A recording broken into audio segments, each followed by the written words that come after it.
Hey, what's up everybody? Hammerheart Metal Reviews here once again, doing another discography countdown for you today. And today we're going to be talking some power metal with Stratovarius. So these guys are from Finland, really power metal legends, one of the biggest names out there in power metal. Been around a really long time, all the way back since like 1985 till the present day. They did just recently drop their 16th studio album titled Survive, and that one saw a really nice return to form, one of their best in a long time. So we'll see where that falls in this overall discography ranking. But if you've never heard these guys before, they're really known for excellent guitar playing. They really like dueling solos with the guitar and the keys, and just really known for having a lot of contrasting styles of songs. Like you'll get the typical European power metal style with fast drumming, soaring vocals, great solos, and just great melodies throughout. But then they've also got their softer side with the ballads, typical power metal ballads, of course. And yeah, this really is a band that utilizes that Finnish power metal sound, really one of the first bands that had this sound, like incorporating the keyboards and so much melody in, but then catchy sing-alongable choruses, and you just know what you're in store for. But that being said, out of the course of their career with 16 albums, there have been some ups and downs. I can't say that I love every single album this band has ever done.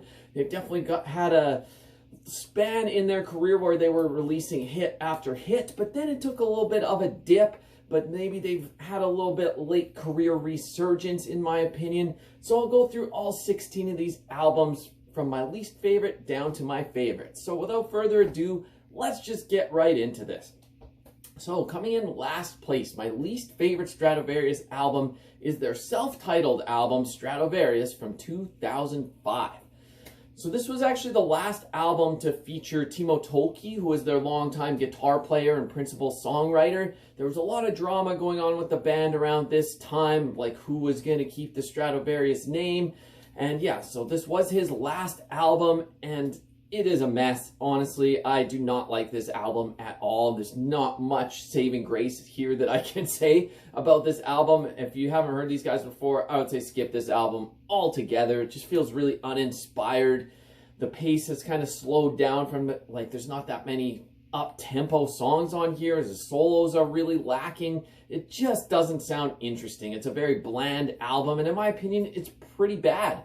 Usually I would run off my favorite songs, but I don't have any favorite songs on this album. I pretty much never go back to it, because every time I listen to it, it just, like, it hurts, because it's just that disappointing of an album.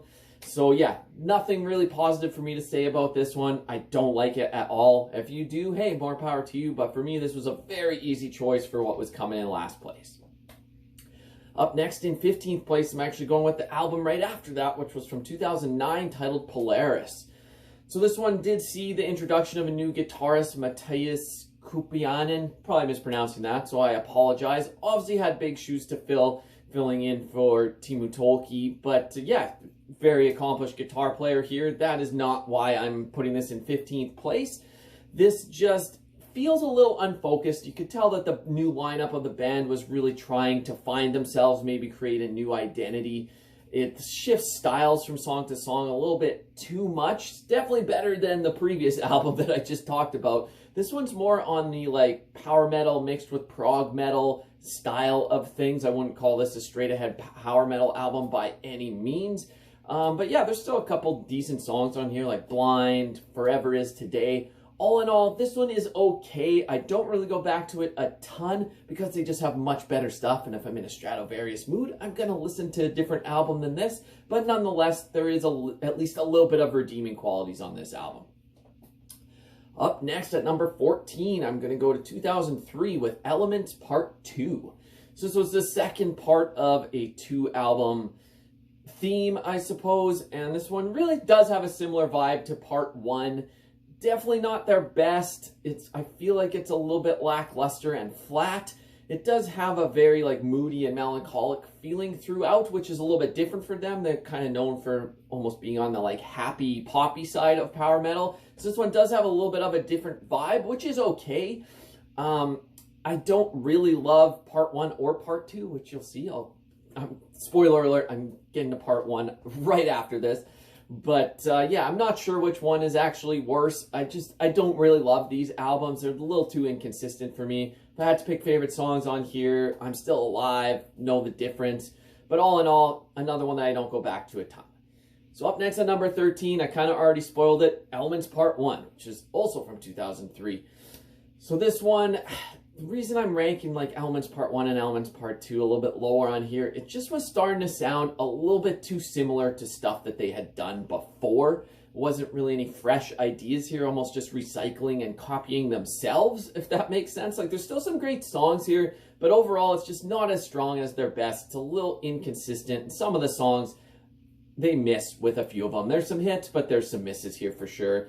There are some longer tracks on this album, which do tend to drag a little bit. I did find this album to be a little bit of a letdown. This was the first sign of that they were going downhill, in my opinion. Before this, they were on an ever, like, arching, I don't even know what I'm trying to say. Their career was going upwards. They were on a good roll for a while with a lot of solid albums. And this was the first, like, chink in the armor that, oh, maybe they can't just release nothing but good stuff here. If I had to pick favorite songs on here, Eagle Heart, Learning to Fly, those are both pretty solid songs. But as a whole, I can't rank this higher than 13th. Up next at number 12, I'm going to 2011 with the album Elysium. So this was the second post-Timo Tolkki album, and you could tell that the new lineup was starting to gel together a little bit better. This is almost starting like a new era for the band. Has this really grandiose, epic feeling. It's definitely improved over Polaris, but the better stuff is yet to come from this new lineup of the band. It gets even better. This one still is very progressive in parts. But there's some highlights here, like the title track Elysium, 18-minute epic to close the album. That's a pretty awesome way to end this off. Infernal Maze, Event Horizon is a cool song. So all in all, we're getting into more decent stuff here. I know this has sounded like I've been pretty negative so far, but don't worry, I do love this band. There's just a few albums that I don't like so much, but let's get into some even better stuff now. So up next at number 11, I'm going all the way back to their debut from 1989, Fright Night. So here, at this point, Timo Tolkki was actually doing vocals as well. He only did vocals for the first 3 albums before they brought in their now longtime vocalist, Timo Kotipelto. But Timo Tolkki's vocals, definitely not as strong. That's probably why he wasn't doing vocals past the first 3 albums. So that being said, the vocals aren't amazing. There's rougher production on this album. I wouldn't even consider this a power metal album at all, actually. They're kind of in a different style, trying to find their sound here, but this did have some moments of like a sign of things to come. Like all around, there's some really great stuff in here, but it's a little rough around the edges. Still very enjoyable though. Like I said, this one isn't really a power metal album. I'd almost say this is more like 80s Aussie style mixed with like Yngwie Malmsteen neoclassical guitar playing. So it's almost just like a traditional heavy metal feel to it, but with really great solos. But all in all, it's still a pretty enjoyable album. Like from here on out, I like all of these albums. Those first like 4 or 5 albums that I mentioned, I don't really go back to listen to that much, but from here on out, I really like all of these. Favorite songs on here, Future Shock, Witch Hunt. So all in all, a great way to start their career, even if this doesn't necessarily sound like what they would become, it's still a solid addition to their discography. Okay, now we're into the top 10. Coming in 10th place, I'm going to 2013 with Nemesis. So this is the 3rd album with the newer lineup post Timo Tolkki, and this one, once again, it's just been improving throughout these albums, like starting with Polaris, then Elysium was a little bit better, then Nemesis is a little bit better than that, and there's still a couple more that I haven't got to yet. But this one, yeah, really excellent musicianship on display here with well-crafted, memorable songs. I felt like this was their best album in a long time. Like probably since before Elements Part 1 and 2. This one is the best one in about 5 or 6 albums, but still not quite on the level of their best. I wouldn't put this as like a classic. It is a little bit more on the like poppy commercial side, and there's even lots of electronic experimentation going on with the keyboards and different sounds, which is interesting. But yeah, I couldn't put this higher than 10th because I just like other albums more. But that being said, there's still some pretty solid songs here, like Abandon, Fantasy is catchy as hell, Dragons. So all in all, still pretty solid stuff in at number 10. Up next at number 9, going once again all the way back to 1992 with their sophomore album called Twilight Time. Depending on which version of the album you have, this was originally just titled 2, but then they re-released it and it was called Twilight Time. So this one is probably their darkest and heaviest album. It's definitely got a different vibe here. The vocals were much improved over Fright Night, in my opinion, and the neoclassical solos on this album are top-notch. Just absolutely amazing guitar playing here by Timo Tolkki. You gotta applaud him. Absolutely amazing stuff here. This one started to bring in a few more keyboards than on the debut. There would be even more keyboards as their career progressed, but this started to kind of give the hints of that. And this album as a whole, maybe it's a little bit inconsistent, but there are some absolutely great tracks here. Like The Hands of Time, come on, that song is amazing. Break the Ice is great, Out of the Shadows. All in all, pretty solid album in at number 9. Moving this right along, up next at number 8, I'm going to 2015, which is their second most recent album titled Eternal. So wow, this one was just a great return to power metal glory. Like I said, after their self-titled album, it got like slowly better and better with each album, and this one's no exception. This is an improvement upon Nemesis, in my opinion. It's just really catchy and accessible. It's kind of bringing back the vibe of their like mid to late 90s material somewhat. This one surprised me how good it was actually when it came out, because they had kind of lost my interest with the few albums before, like Elements Part 1, Elements Part 2, Stratovarius, Polaris, Elysium. I wasn't as into these guys anymore, other than still loving their old material. But then this one really surprised me, which was a great and welcome surprise. After a lot of disappointments, this one really gave me hope for the future that they could still put out some good music. And this one is really good. My Eternal Dream is a great song. Rise Above It. The Last Saga is a 12-minute epic to close the album. They like to throw some epics in there to close albums. But yeah, all in all, very solid stuff here in at number 8. Let's get to even better stuff now. This is where it got really tough, these top 7. It's like, the ordering here is very difficult, but fun to try. In 7th place, I'm going to 1994 with their 3rd album, Dream Space. So I know that might be some controversy here. This is hailed as one of their best, and understandably, this is great. This is like dark, progressive power metal. Very different vibe than what they would become, but it's got really creative riffing and just amazing solos once again. This is still with Timo Tolkki on vocals. This was the last album that he sung on. And once again, the vocals do leave a little bit to be desired, but he is improving over time. And this is kind of the album where they started to find their style a little bit. They would get a little more consistent with their style as time went on, but this is a very unique album and is super enjoyable. If you had this higher, I totally understand. The guitar playing on here is amazing. You got songs like Chasing Shadows, the title track Dream Space is great. All in all, very great album in at number 7. Up next at number 6, I'm going with the album right after that from 1995, Fourth Dimension. So this was the first album that saw a new vocalist come in. Like I said, Timo Kotipelto, probably mispronouncing that, so I apologize.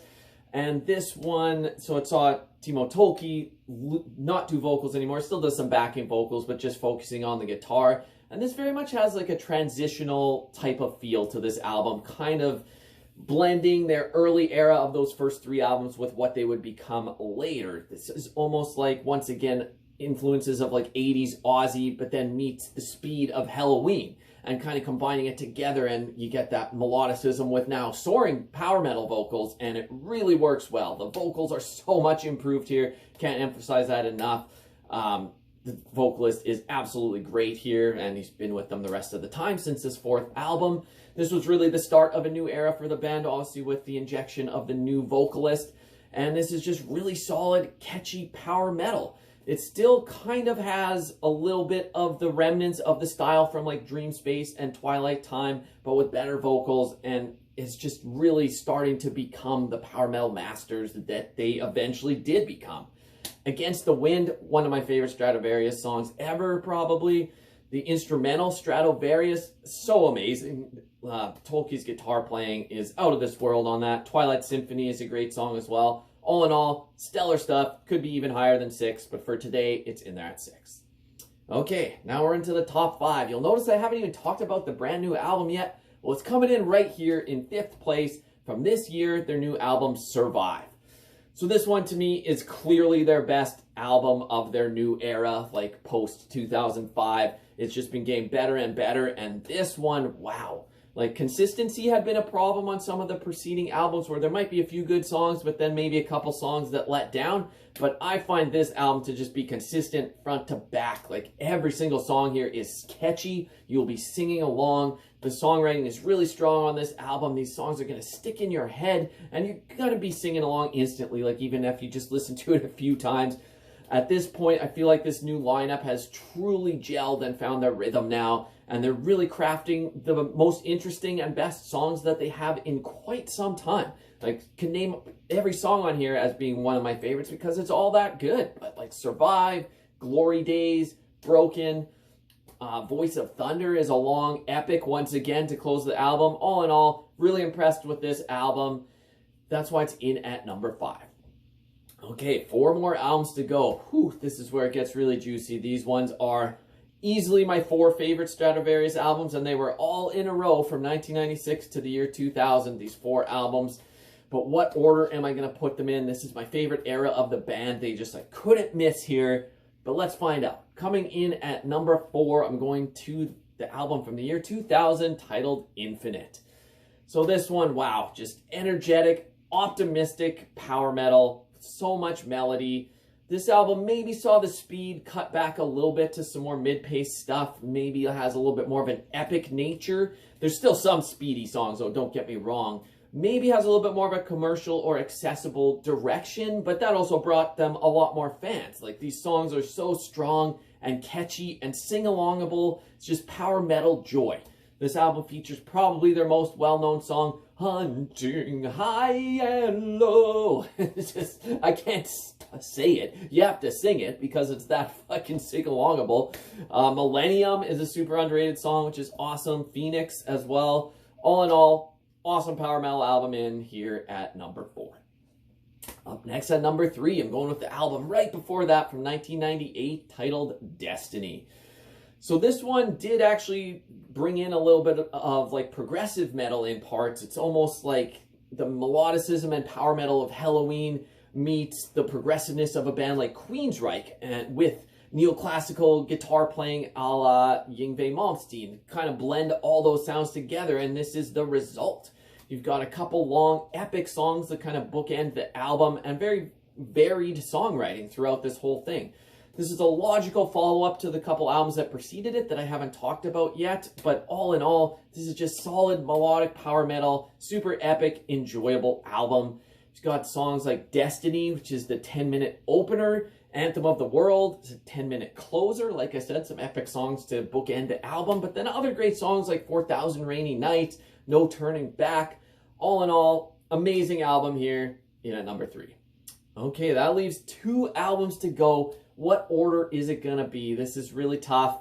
For today, in second place, I'm going to 1996 with the album Episode. So this one really, even though they had brought in the new vocalist on the album before, this one I feel like was the true start of the new era of the band. It brought in a new keyboardist, Jens Johansson, which really brought a new dimension to the band, as well as a new drummer. And this is where the style really shifted, and they kept this kind of style on their albums for a few albums in a row with this lineup intact, and they were just putting out absolutely amazing stuff here. This is really where they established their trademark sound. It's fully in force on this album. It builds upon the foundation that they set with Fourth Dimension, but took it to the next level here. This is just so hooky and catchy, and once again, so sing-alongable. Got those neoclassical solos with Halloween-style power metal, and so much melodicism here. Absolutely great stuff. You've got songs like Father Time, Stratosphere is another amazing instrumental, Tomorrow, Speed of Light. All in all, like, man, this album kicks so much ass. If you're into power metal, you gotta go check this out if you have not. And that just leaves one more album to talk about. My favorite Stratovarius album is the follow-up to that, which is from 1997, titled Visions. So yeah, to me, this is their pinnacle. This is just like everything they were working towards in their career climaxed here. It's very similar style to the album before, Episode, but to me, it's even better. It's got some ballads, it's got mid-paced stuff, it's got some rippers as well. Just power metal anthems in every style you can think of are on this album. Like, you name it, it's on here, and they execute every style of song so great. Like, this is such a well-balanced album. That's what really propelled this one to the top spot, because you've got that balance of a fast song, a mid-paced song, a ballad, and just the way that they work it together and the flow of the album, just perfect. This still sounds fresh today. Like, even though this is from 1997, the production on here is great. It's just a truly timeless album. Favorite songs on here, The Kiss of Judas, one of my favorites by them ever. Black Diamond is great. Forever Free. The 10-minute epic closer, the title track, Visions. Like, man, this album is so good. Go listen to it if you have not. So anyways, these are just my thoughts and opinions as usual. I would love to get your thoughts down below. Give me your ranking of all these albums. Let me know what your favorite is. Let me know what you thought of my ranking. Am I way off on some of this stuff? That's cool too. It's all about different opinions on here, but just fun to try this exercise anyway. So yeah, until next time, go give me a like, give me a subscribe. Hammerheart Metal Reviews, out.